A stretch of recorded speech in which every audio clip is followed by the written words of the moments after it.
ఏ మంచి పని జరిగే ముందన్నా ఫస్ట్ వినాయకుడిని తలుచుకోవాలంటారు ఏ పూజ ముందన్నలా. అలా మా సినిమా ఇండస్ట్రీకి ఏం మంచి పని జరగాలన్నా మంచి జరగాలన్నా ఫస్ట్ మా సుమక్కని తలుచుకోకుండా జరగదు. లవ్ యూ అక్క. అండ్ ఇది నేను ఇక్కడ ఉన్నాను కాదు, జెన్యూన్గా చెప్తాను. అంటే నాకే ఎన్నో చోట్ల ఎన్నో రకాలుగా అసలు బయటికి ఎవరికి తెలియకుండా రకరకాలుగా సపోర్ట్ చేస్తుంది సుమక్క. యూజువలీ అక్కకి అంత క్రెడిట్ బయటికి రాదు, చెప్పుకోదు. So I thought I'm taking this opportunity to say it.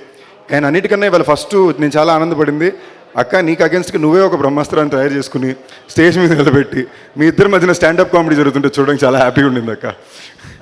And so very happy to see Roshan as confident and looking so confident on camera. Congratulations ma'am.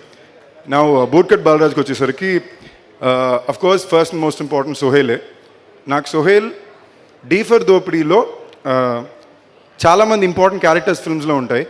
ఆ క్యారెక్టర్స్లో ఒక ఇంపార్టెంట్ క్యారెక్టర్లో సోహేల్ ప్లే చేస్తాడు అనమాట. ఆ రోజు నేను లోపల ఏదో షూట్కి నాకు ఆ వేళ షాట్ లేదు, నేను లోపల నా రూమ్లో ఉన్నా. సడన్గా బయటకు వస్తే డీకే రాజు, దానికి ప్రొడ్యూసర్ రాజన్ డీకే, వాళ్ళు వచ్చి అంటున్నారు, వేరే నీకన్నా దారుణంగా ఒకటి తరిగాడు, ఒరిజినల్ గ్లాస్లో టేబుల్ పగలగొట్టి పడిపోతున్నాడు దాని మీద అని. లోపలికి ఎవరు చూస్తే సోహేల్. అది కెమెరాలో కనిపిస్తుందా కనిపించలేదు అనవసరం, నా పని ఇది. మళ్ళీ వాళ్ళు ఏమిస్తారు నేను సరిగ్గా చేయాలని తాపత్రయంతో చేతులు కాళ్ళు మళ్ళీ తెగ్గొట్టుకుని మరీ చేసిన వ్యక్తి సోహేల్. అండ్ చాలా హ్యాపీగా ఉంది. అంటే ఒక జర్నీ ఉంటుంది. మనం ఒకటిసారి ఇప్పుడు నాకు తెలిసినంత వరకు సినిమా ఇండస్ట్రీలో రెండు రకాల వ్యక్తులు పనిచేస్తున్నారండి.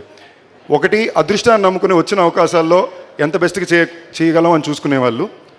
రెండోది మనకు అవకాశాలు వచ్చినా రాకపోయినా మన సొంత అవకాశాలు మనమే సృష్టించుకుని మన సంకల్పంతో ముందుకెళ్ళాలనుకునే వాళ్ళు. ఈ రెండో ప్రాసెస్ ఎత్తుకునే వాళ్ళ జీవితం చాలా టఫ్. కానీ అది కూడా ఎత్తుకుని మనం ఏమైతే ఒక కళ కన్నామో ఆ కళకి న్యాయం చేయాలి, ఆ గమ్యాన్ని చేరుకోవాలని ప్రతి క్షణం ప్రయత్నం చేసే ప్రతి ఒక్కరు తప్పకుండా లాంగ్ రన్లో విజయాన్ని సాధిస్తారండి. ఎందుకంటే మన అదృష్టం the people we're working with, మన సినిమా ఇండస్ట్రీకి ఉండే ఆడియన్స్ టైం పట్టినా తప్పకుండా రావాల్సిన క్రెడిట్కి చెందాల్సిన విజయాన్ని అందిస్తారు. దానికి ఇంకొక పెద్ద ఎగ్జాంపుల్ ఇక్కడే రాజేష్ ఉన్నారు, సాయి రాజేష్. నాకు చాలా మంచి మిత్రుడు, నాకు చాలా మంచి నచ్చిన ఫిల్మ్ మేకర్. హృదయకాలయంతో మొదలుపెట్టి ఇవాళ బేబీ వరకు అండి. అందరూ బేబీ విజయాన్ని మాడతారు, ఆ హృదయకాలం తీయడానికి ఎంత కష్టపడి ఉంటారో ఎవరికి తెలిసి ఉండదు. సో ఇలాంటి ఒక సూపర్ సక్సెస్ స్టోరీస్ అన్నిటికన్నా ఎక్కువ మన తెలుగు ఇండస్ట్రీలోనే ఉంటుంది. ఏంటి కొంచెం కష్టం ఎక్కువ ఉంటుంది, కొంచెం టైం ఎక్కువ పడుతుంది, బట్ ఇది మనం కోరుకున్న జీవితం. సో ఆ కష్టాన్ని ఆ టైంని కాస్త పేషెంట్గా దాటుకుని రావాలి. నేను ఇవాళ పొద్దున నాకు ఎవరో సోహేల్ పోయినసారి మాట్లాడిన వీడియో చూపించారు యూట్యూబ్లో. మామూలుగా ఎక్కువ టెన్షన్ పడుతుంటాడు, అస్సలు టెన్షన్ పడకు సోహేల్, ఎంతమందికి అసలు వచ్చారు చూడు. మామూలుగా ఎప్పుడు రాని బ్రహ్మానందం గారు కూడా నీకోసం వచ్చారు. అండ్ బట్ ఈ స్టేజ్లో ఇంకో చెప్పాలనుకున్న ఒక విషయం ఏంటంటే, టెన్షన్ ఎక్కువ పెట్టుకోక, బట్ లైఫ్ లాంగ్ నీకు కష్టాలు ఉంటూనే ఉంటాయి.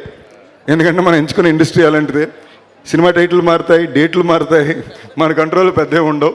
మన పని మనం సరిగ్గా చేసుకుంటూ వెళ్తే జరగాల్సింది అలాగే జరుగుద్ది. ఆ నమ్మకాన్ని ఎప్పుడు పెట్టు. And with all my heart I really wish Sohel, నీ కష్టానికి తప్పకుండా ఫలితం వస్తే నువ్వు పెద్ద స్టార్ అవుతావు. మోర్ దెన్ దాట్ అందరూ అంటారండి మాకు సినిమా అంటే చాలా ఇష్టం, సినిమా అంటే ప్రేమ.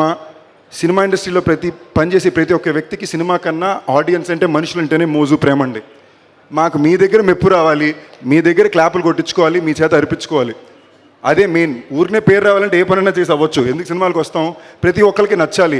అండ్ మాలో 90% మెంబర్స్కి మా చిన్నప్పుడు కుటుంబాల్లోనో ఫ్రెండ్స్లోనో ఎవరు మమ్మల్ని నమ్ముండ్రు, మాకు పెద్ద రెస్పాన్స్ ఇచ్చుండ్రు. సో మాకు ఎక్కడ ఇళ్లల్లోనా మా చుట్టుపక్కల దొరకంది మీ దగ్గర వెతుక్కుంటున్నాం. మాకు ఇది వచ్చు, దీనికోసం ఎంతైనా ప్రాణం పెడతాం, మీ దగ్గర నుంచి మెప్పు రావాలి అనేదే మా లైఫ్కి వచ్చే ఐడెంటిటీ. సో ఆ ఐడెంటిటీ కోసం ఈ ప్రతి ప్రయత్నం జరిగేది. అండ్ అలాగే నా కళ్ళెదురుగుండా నేను గత 10 సంవత్సరాల్లో డీ ఫర్ దోపిడీ ఎప్పుడు 10 సంవత్సరాలకు ముందు వచ్చిందండి. అప్పటి నుంచి ఇవాళ వరకు ఆ సంకల్పాన్ని వదులుకుండా కష్టపడే వ్యక్తి Sohel. I really wish this works big time for you Sohel. ఈ Feb 2వ తారీఖున ఇక్కడ మన Bheems, very very proud of you Bheems. వెళ్ళిపోయారా? Very very proud of you Bheems. మేము ఇంతకు కలిసి ఎప్పుడో జోర్లో పనిచేసాం. ఇవాళ ఎటు తిరిగినా బీమ్స్ పాటలు వినిపిస్తున్నాయి. అందులో బీమ్స్ వచ్చి సోహేల్కి ఇలాంటి పాటలు ఇవ్వడం, అందులో బూట్కట్ బాలరాజు టైటిల్ సాంగ్ చాలా బాగుండింది. అలాగే మన ఇంకో మ్యూజిక్ డైరెక్టర్ అనుదీప్ గారు చాలా బాగా ఇచ్చారు. RR director, very happy for you అండి. మీరు నాకు ఇప్పటికి వచ్చేదాకా మీరు ఇది అబ్బాయి క్లాస్ అమ్మాయి మాస్ డైరెక్టర్ నాకు తెలియదు. ఆ టైంలో కూడా ఐ థింక్ సందేశ్ తోటి షో అది చూడడానికి కూడా వచ్చాం. సో ఇన్నాళ్ళ తర్వాత మీరు సోహేల్తో చూడడం వెరీ హ్యాపీ. అండ్ పాషా గారు, మీ గురించి చాలా విన్నానండి. అండ్ ఇన్ టుడేస్ డే మీరు సడన్గా చూసారంటే ఇండస్ట్రీలో అన్నిటికన్నా ఎక్కువ సినిమాలు చేస్తున్నారు, ఎక్కువ సినిమాకి రెవెన్యూలు వస్తున్నాయి, కానీ కొత్త ప్రొడ్యూసర్లు చాలా తక్కువ మంది కనిపిస్తున్నారు. సడన్గా చూస్తే గత 10 ఏళ్ళలో కొత్త ప్రొడ్యూసర్లు ఎవరు కనిపించట్లా. రెగ్యులర్గా ఒక సెపరేట్ ఇండస్ట్రీ రన్ చేసే బెక్కం గోపి గారే దాక్కుంటున్నారు అప్పుడప్పుడు. సో అదే గోపి ఈ సినిమాకి తోడుండడం అనేది వెరీ హ్యాపీ. అండ్ ఈ సినిమా హీరోయిన్ గారికి ఆల్ ది బెస్ట్. అండ్ టీంలో చేసిన ప్రతి ఒక్క వ్యక్తికి చాలా కాన్ఫిడెంట్గా మాట్లాడారు. టీమ్ స్టేజ్ మీద వచ్చిన మాట్లాడిన ప్రతి ఒక్క వ్యక్తి వాళ్ళకంటూ ఒక స్పెసిఫిక్ బాడీ లాంగ్వేజ్ మెయింటైన్ చేస్తూ కాన్ఫిడెన్స్తో మాట్లాడారు. అండ్ ఆడియన్స్ అందరూ మళ్ళీ ఫిబ్రవరి 2వ తారీఖు థియేటర్కి వెళ్ళి ఈ సినిమా చూసి ఈ సినిమాని మంచి విజయం అందిస్తారని కోరుకుంటూ wishing the entire team all the very best. Bootcut Balaraju on Feb 2nd.